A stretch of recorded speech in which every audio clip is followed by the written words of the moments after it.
السلام علیکم ورحمۃ اللہ وبرکاتہ۔ پیارے عزیز دوستو، آج کی اس ویڈیو میں ہم آپ سے ایک ایسی پاورفل سورہ مبارکہ کے بارے میں بات کرنے والے ہیں جس سورہ مبارکہ کی شان یہ ہے، اس کی فضیلت ایک ایسی پاورفل فضیلت ہے۔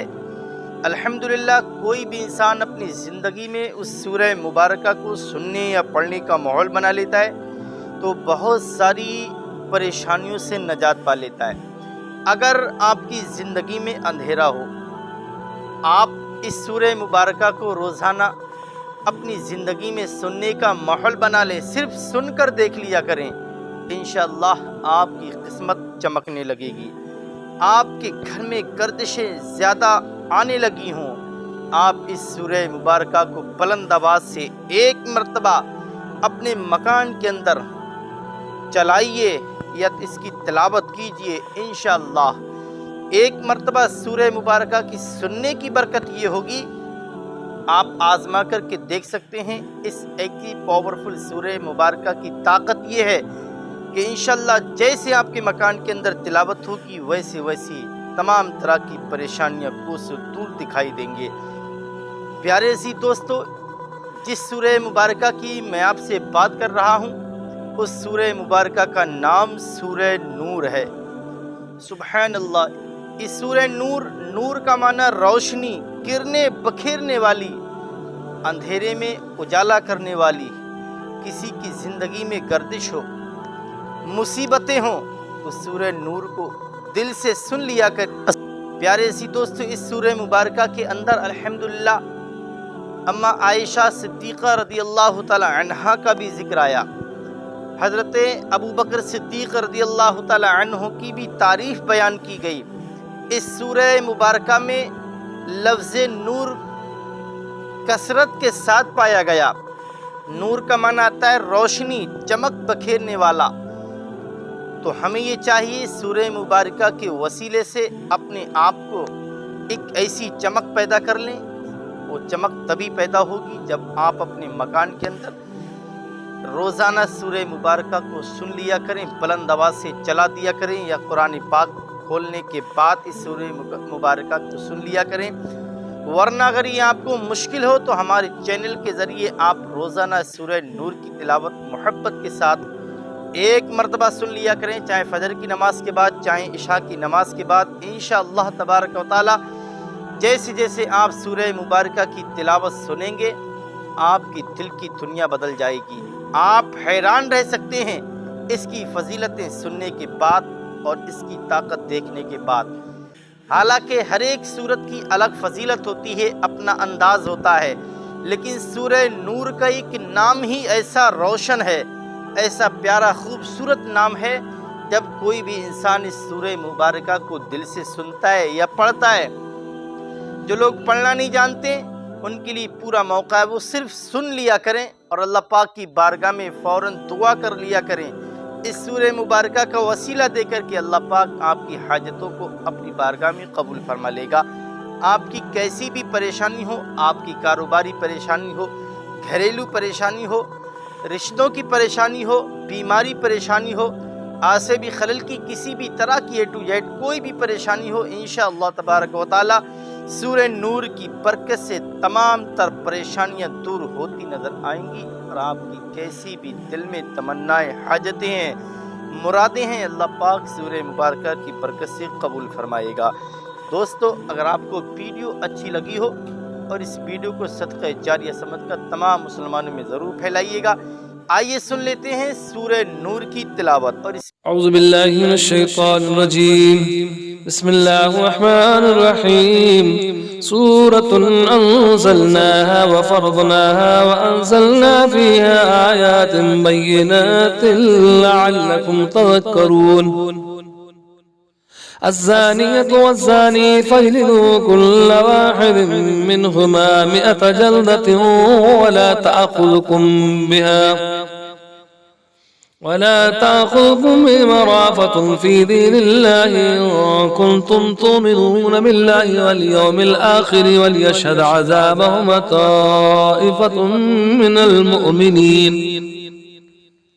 الزاني لا ينكح إلا زانية أو مشركة والزانية لا ينكحها إلا زان أو مشرك وحرم ذلك على المؤمنين.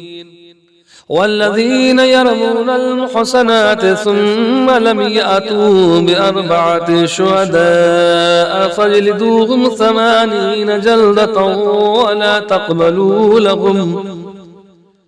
ولا تقبلوا لهم شهادة أبدا وأولئك هم الفاسقون إلا الذين تابوا من بعد ذلك وأصلحوا فإن الله غفور رحيم.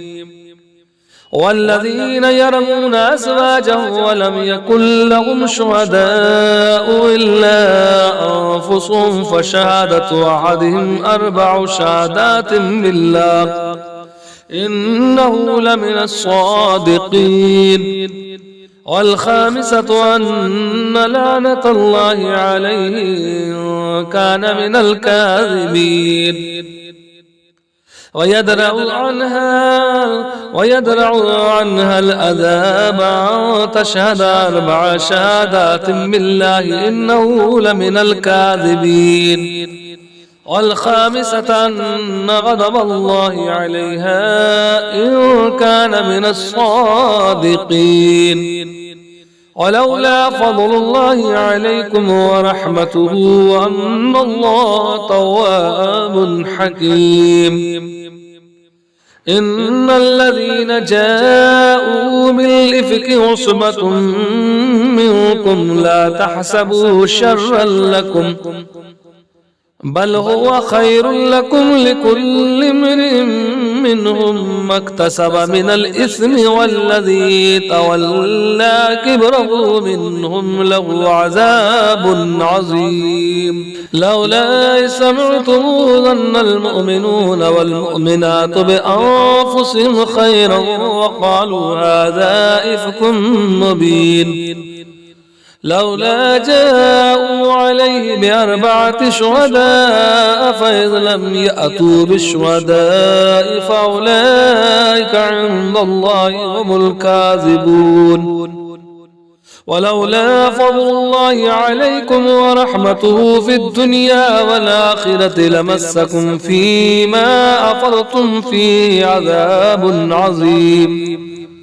إذ تلقونه بألسنتكم وتقولون بأفواهكم ما ليس لكم به علم وتحسبونه هينا وهو عند الله عظيم. ولولا إذ سمعتموه قلتم ما يكون لنا أن نتكلم بهذا سبحانك هذا بهتان عظيم. يعظكم الله أن تعودوا لمثله أبدا إن كنتم مؤمنين. ويبين الله لكم الآيات والله عليم حكيم. إن الذين يحبون أن تشيع الفاحشة في الذين آمنوا لهم عذاب أليم في الدنيا والآخرة والله يعلم وأنتم لا تعلمون. ولولا فضل الله عليكم ورحمته وأن الله رؤوف رحيم. يا أيها الذين آمنوا لا تتبعوا خطوات الشيطان ومن يتبع خطوات الشيطان فإنه يأمر بالفحشاء والمنكر. ولولا فضل الله عليكم ورحمته ما زكى منكم من أحد أبدا ولكن الله يزكي من يشاء والله سميع عليم. أعوذ بالله من الشيطان الرجيم. بسم الله الرحمن الرحيم. سورة أنزلناها وفرضناها وأنزلنا فيها آيات بينات لعلكم تذكرون الزانية والزاني فاجلدوا كل واحد منهما 100 جلدة ولا تأخذكم بمرافة في دين الله إن كنتم تؤمنون بالله واليوم الآخر وليشهد عذابهما طائفة من المؤمنين الزاني لا ينكح إلا زانية أو مشركة والزانية لا ينكحها إلا زان أو مشرك وحرم ذلك على المؤمنين والذين يرمون المحصنات ثم لم يأتوا ب4 شهداء فاجلدوهم 80 جلدة ولا تقبلوا لهم شهادة أبدا وأولئك هم الفاسقون إلا الذين تابوا من بعد ذلك وأصلحوا فإن الله غفور رحيم والذين يرمون أزواجهم ولم يكن لهم شهداء إلا أنفسهم فشهادة أحدهم 4 شهادات بالله إنه لمن الصادقين والخامسة أن لعنة الله عليه إن كان من الكاذبين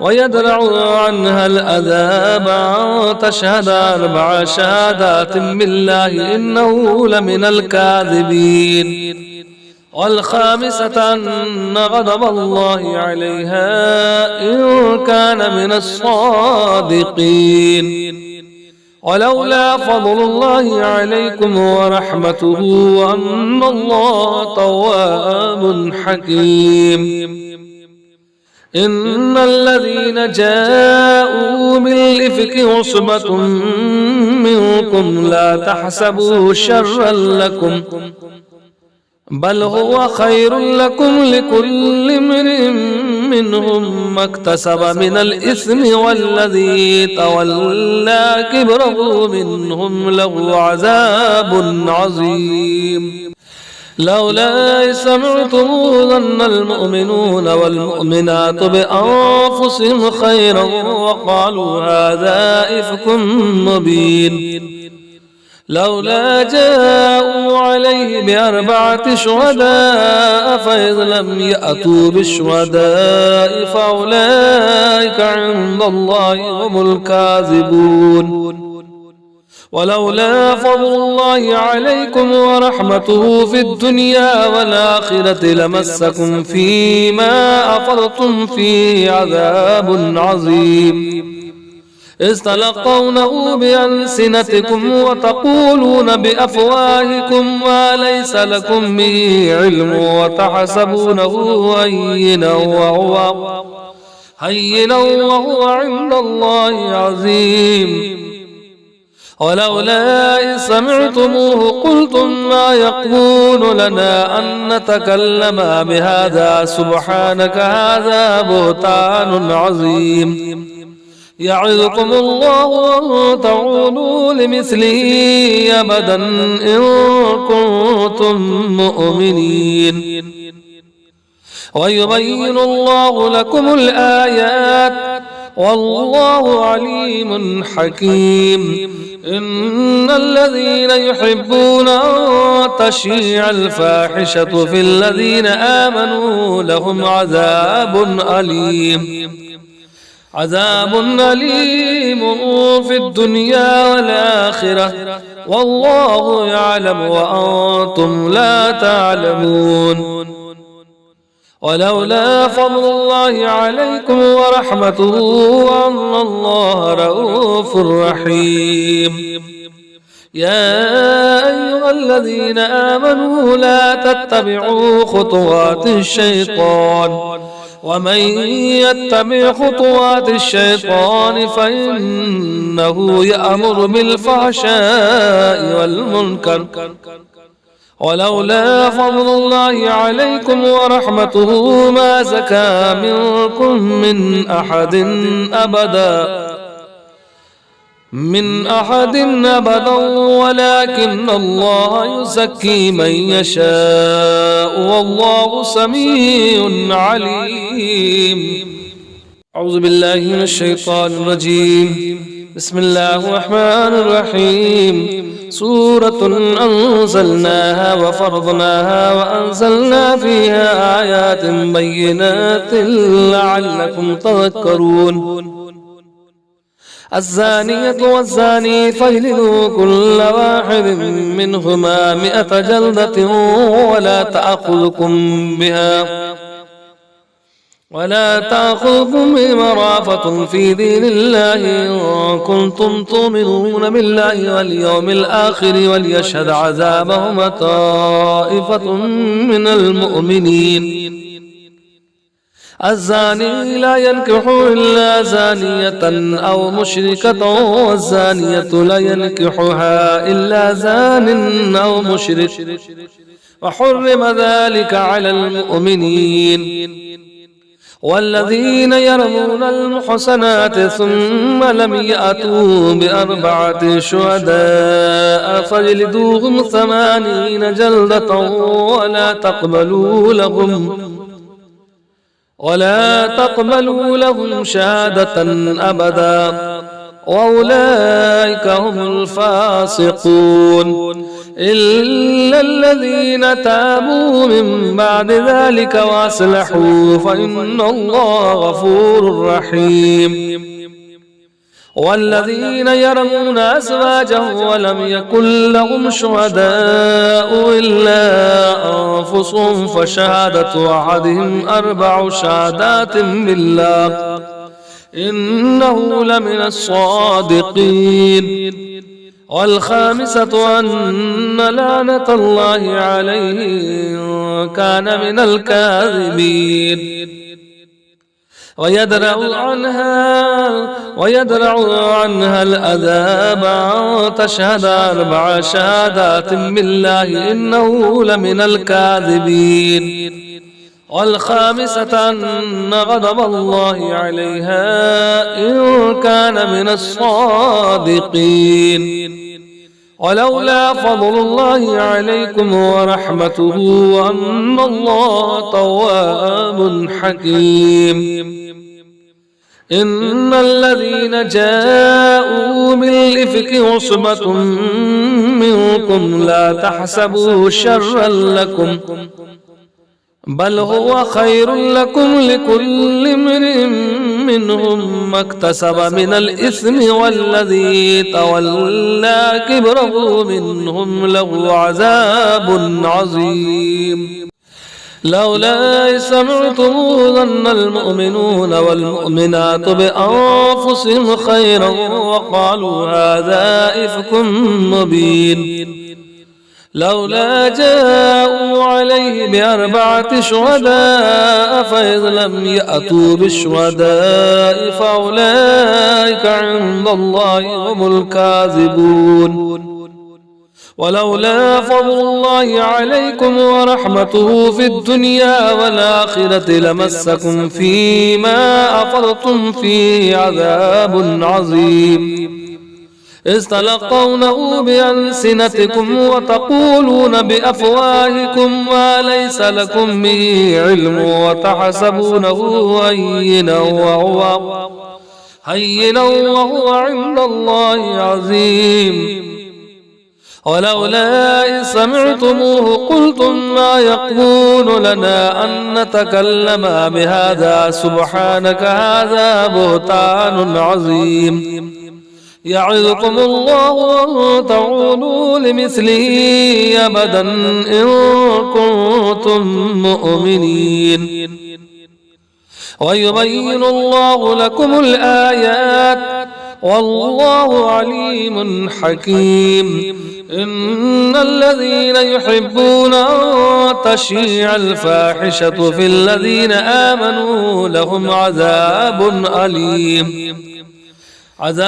أليم في الدنيا والآخرة، والله يعلم وأنتم لا تعلمون. ولولا فضل الله عليكم ورحمته وأن الله رؤوف رحيم.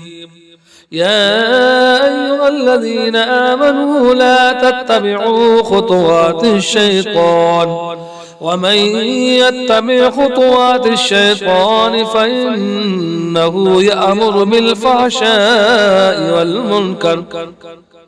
ولولا فضل الله عليكم ورحمته ما زكى منكم من أحد أبدا ولكن الله يزكي من يشاء والله سميع عليم. أعوذ بالله من الشيطان الرجيم. بسم الله الرحمن الرحيم. سورة أنزلناها وفرضناها وأنزلنا فيها آيات بينات لعلكم تذكرون. الزانية والزاني فاجلدوا كل واحد منهما 100 جلدة ولا تأخذكم بمرافة في دين الله إن كنتم تؤمنون بالله واليوم الآخر وليشهد عذابهما طائفة من المؤمنين. الزاني لا ينكح إلا زانية أو مشركة، والزانية لا ينكحها إلا زان أو مشرك، وحرم ذلك على المؤمنين. والذين يرمون المحصنات ثم لم يأتوا ب4 شهداء فاجلدوهم 80 جلدة ولا تقبلوا لهم شهادة أبدا، وأولئك هم الفاسقون، إلا الذين تابوا من بعد ذلك وأصلحوا فإن الله غفور رحيم. والذين يرمون أزواجهم ولم يكن لهم شهداء إلا أنفسهم فشهادة أحدهم 4 شهادات بالله إنه لمن الصادقين. والخامسة أن لعنة الله عليه إن كان من الكاذبين. ويدرأ عنها العذاب أن تشهد 4 شهادات بالله إنه لمن الكاذبين. والخامسة أن غضب الله عليها إن كان من الصادقين. ولولا فضل الله عليكم ورحمته وأن الله تواب حكيم.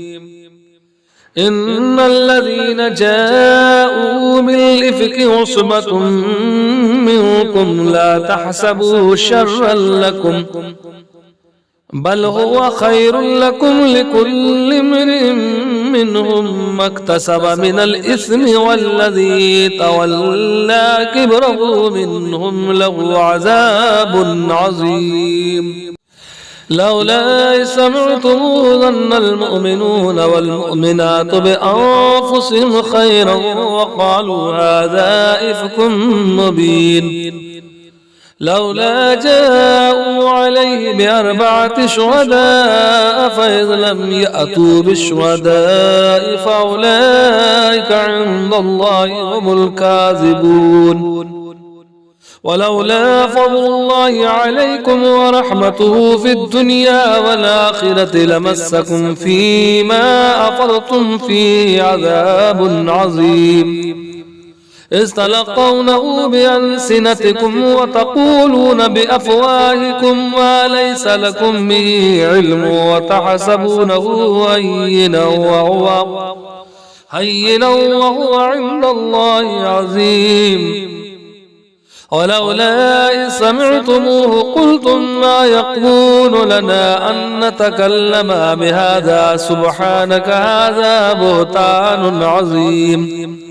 يعظكم الله أن تعودوا لمثله أبدا إن كنتم مؤمنين. ويبين الله لكم الآيات والله عليم حكيم. إن الذين يحبون أن تشيع الفاحشة في الذين آمنوا لهم عذاب أليم في الدنيا والآخرة والله يعلم وأنتم لا تعلمون. ولولا فضل الله عليكم ورحمته وأن الله رؤوف رحيم. يا أيها الذين آمنوا لا تتبعوا خطوات الشيطان ومن يتبع خطوات الشيطان فإنه يأمر بالفحشاء والمنكر. ولولا فضل الله عليكم ورحمته ما زكى منكم من أحد أبدا ولكن الله يزكي من يشاء والله سميع عليم. أعوذ بالله من الشيطان الرجيم. بسم الله الرحمن الرحيم. سورة أنزلناها وفرضناها وأنزلنا فيها آيات بينات لعلكم تذكرون. الزانية والزاني فاجلدوا كل واحد منهما 100 جلدة ولا تأخذكم بمرافة في دين الله إن كنتم تؤمنون بالله واليوم الآخر وليشهد عذابهما طائفة من المؤمنين. الزاني لا ينكح إلا زانية أو مشركة والزانية لا ينكحها إلا زان أو مشرك وحرم ذلك على المؤمنين. والذين يرمون المحصنات ثم لم يأتوا ب4 شهداء فاجلدوهم 80 جلدة ولا تقبلوا لهم شهادة أبدا وأولئك هم الفاسقون إلا الذين تابوا من بعد ذلك وأصلحوا فإن الله غفور رحيم. والذين يرمون أزواجهم ولم يكن لهم شهداء إلا أنفسهم فشهادة أحدهم 4 شهادات بالله إنه لمن الصادقين. والخامسة أن لعنة الله عليه إن كان من الكاذبين. ويدرأ عنها العذاب أن تشهد 4 شهادات بالله إنه لمن الكاذبين. والخامسة أن غضب الله عليها إن كان من الصادقين. ولولا فضل الله عليكم ورحمته وأن الله تواب حكيم. إن الذين جاءوا بالإفك عصبة منكم لا تحسبوا شرا لكم بل هو خير لكم لكل امرئ منهم ما اكتسب من الإثم والذي تولى كبره منهم له عذاب عظيم. لولا سمعتم ظن المؤمنون والمؤمنات بأنفسهم خيرا وقالوا هذا إفك مبين. لولا جاءوا عليه ب4 شهداء فإذ لم يأتوا بالشهداء فأولئك عند الله هم الكاذبون. ولولا فضل الله عليكم ورحمته في الدنيا والآخرة لمسكم فيما أفضتم فيه عذاب عظيم، إذ تلقونه بألسنتكم وتقولون بأفواهكم ما ليس لكم به علم وتحسبونه هينا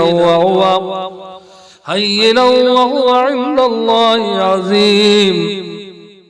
ولولا إذ سمعتموه قلتم ما يكون لنا أن نتكلم بهذا سبحانك هذا بهتان عظيم. يعظكم الله أن تعودوا لمثله أبدا إن كنتم مؤمنين. ويبين الله لكم الآيات والله عليم حكيم. إن الذين يحبون أن تشيع الفاحشة في الذين آمنوا لهم عذاب أليم في الدنيا والآخرة والله يعلم وأنتم لا تعلمون.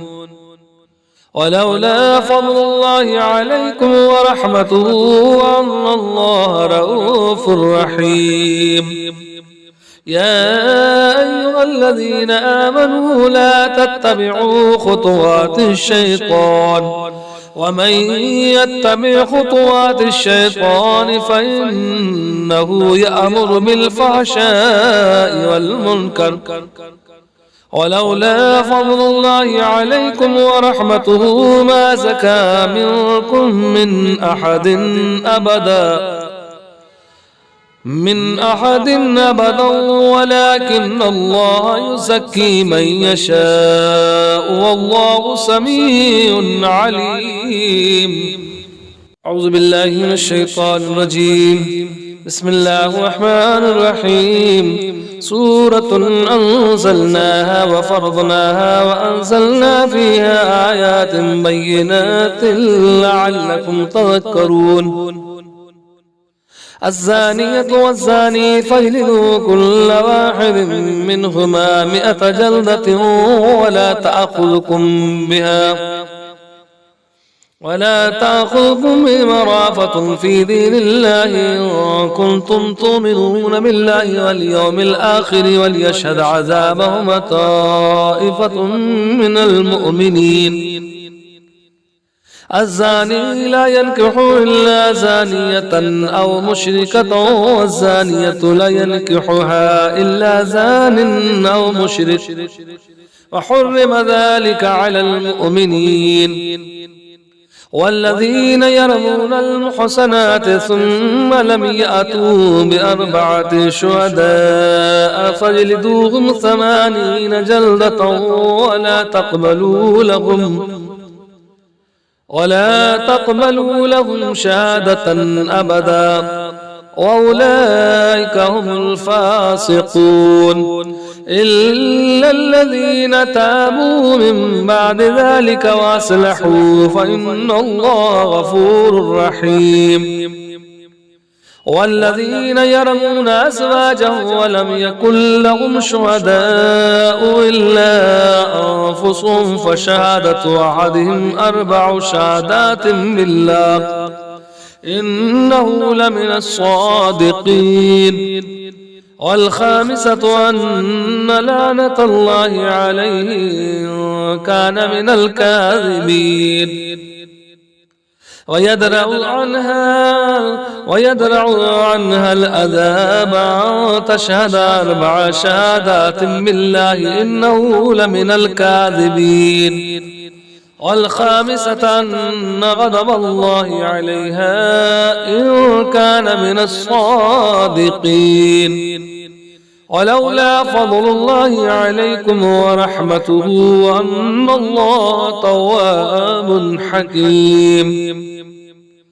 إن الذين جاءوا بالإفك عصبة منكم لا تحسبوا شرا لكم بل هو خير لكم لكل امرئ منهم ما اكتسب من الإثم والذي تولى كبره منهم له عذاب عظيم لولا إذ سمعتموه ظن المؤمنون والمؤمنات بأنفسهم خيرا وقالوا هذا إفك مبين لولا جاءوا عليه بأربعة شهداء فإذ لم يأتوا بالشهداء فأولئك عند الله هم الكاذبون ولولا فضل الله عليكم ورحمته في الدنيا والآخرة لمسكم فيما أفضتم فيه عذاب عظيم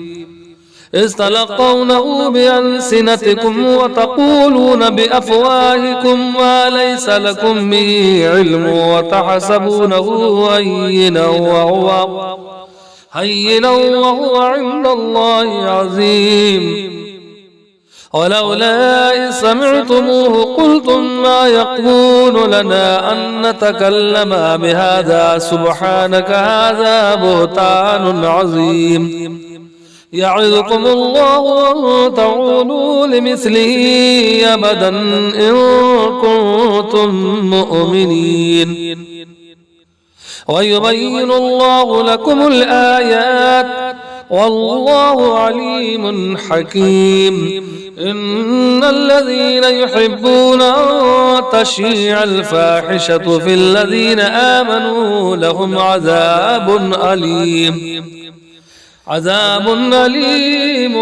في الدنيا والآخرة والله يعلم وأنتم لا تعلمون ولولا فضل الله عليكم ورحمته وأن الله رؤوف رحيم يا أيها الذين آمنوا لا تتبعوا خطوات الشيطان ومن يتبع خطوات الشيطان فإنه يأمر بالفحشاء والمنكر ولولا فضل الله عليكم ورحمته ما زكى منكم